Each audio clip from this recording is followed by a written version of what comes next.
இப்போ மட்டன் குழம்பு வந்து ரெடி ஆயிடுச்சு. கொஞ்சமா மல்லி இலை கருவேப்பிலை சேர்த்துக்கலாம்.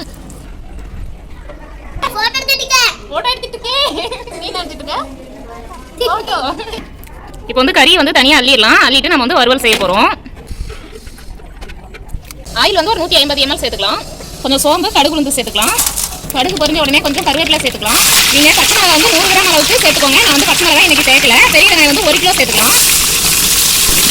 1 கிலோ பெரிய வெங்காயம் சேர்த்து நல்லா பொன்னிறமாக வதக்கிக்கிட்டோம். இப்போ வந்து இஞ்சி பூண்டு விழுது வந்து ஒரு கரண்டி அளவு சேர்த்துக்கலாம். ஒரு 50 கிராம் அளவுக்கு மட்டன் மசாலா சேர்த்துக்கலாம். 2 ஸ்பூன் அளவுக்கு மிளகாய் தூள், 50 கிராம் அளவுக்கு கறி மசாலா. இப்போ குழம்புல இருந்து எடுத்து வச்சிருந்தா மட்டனை சேர்த்துக்கலாம்.